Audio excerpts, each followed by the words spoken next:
The history of golf has been shaped by some legendary figures, pioneers whose brilliance inspired generations and sparked major evolution within the game. Our resident coach Simon Holmes has been looking back at the careers of some of these sporting icons. Today it's a man whose flamboyant and daring style was adored all over the globe. The late and unmistakably great Seve Ballesteros. 1957 was going to be an incredibly important year in European golf and also the world of golf. The first of three superstars, Seve Ballesteros, was born in Pedrena in April 1957. And you might think sort of the north of Spain was sort of out of the way for golf, but it had very, very rich golfing traditions. Seve's three elder brothers were all golf professionals. His uncle on his mother's side, Ramon Sota, was a very, very good player, an accomplished player who had even in 1965 gone to the Masters and finished sixth, which was the highest finish by any European. So it was very much in Seve's blood. And Manuel, his eldest brother, who was a very good player on the European Tour, gave him a cut-down 3-iron that he learnt to craft all of these different shots. The magic that he had in his hands came from that club with sort of his practice out on the beach close to his home. Well, Seve turned pro 1976 and it really exploded onto our scenes in the 105th Open Championship at Royal Birkdale. He shot 69-69 and was leading after 2 days and actually after 3 days playing in the last group with Johnny Miller, and unfortunately Johnny Miller would shoot a 66 on him and Seve would finish tied for second alongside Jack Nicklaus. But the flair that he had as a 19-year-old and the magical shots we still talk about today. Johnny Miller will tell you the shot he couldn't believe was the shot that Seve chose to play on the 18th hole from the left side of the green, in between these two bunkers. The 72nd hole, he was trying to hole it to put the pressure on Johnny Miller. And it was these iconic shots that Seve would be remembered for and still stand in our memories today. Seve's fortunes would change at the Open Championship at Royal Lytham in 1979. He would go on to dominate the field in remarkable form. You know, he was tied with Hale Irwin going into the last round, and Hale Irwin must just have wondered what he was witnessing. Seve played these miraculous shots, including the famous shot from the car park on 16, an incredible and improbable birdie, and finally he would go on to win his first Open Championship. He definitely wasn't a rookie by this time. He'd already had 9 victories, he'd won in America already, and he was starting to really make his stamp.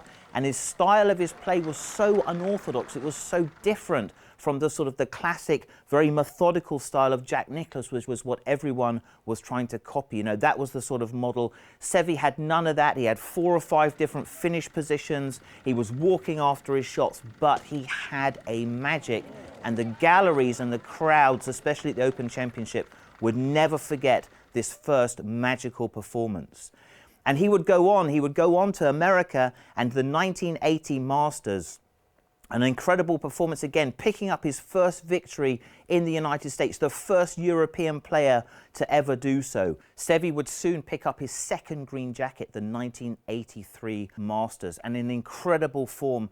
Going into the lead on the last day, he starts off birdie on 1, eagle on 2, birdie on 4, 4 under after 4, and completely dominates the tournament from start to finish. And in those days, there was no TV coverage on those holes, and it actually persuaded the Masters Championship Committee that they had to put cameras and coverage out on those opening holes because Seve had dominated the tournament by the time they'd come to the back 9.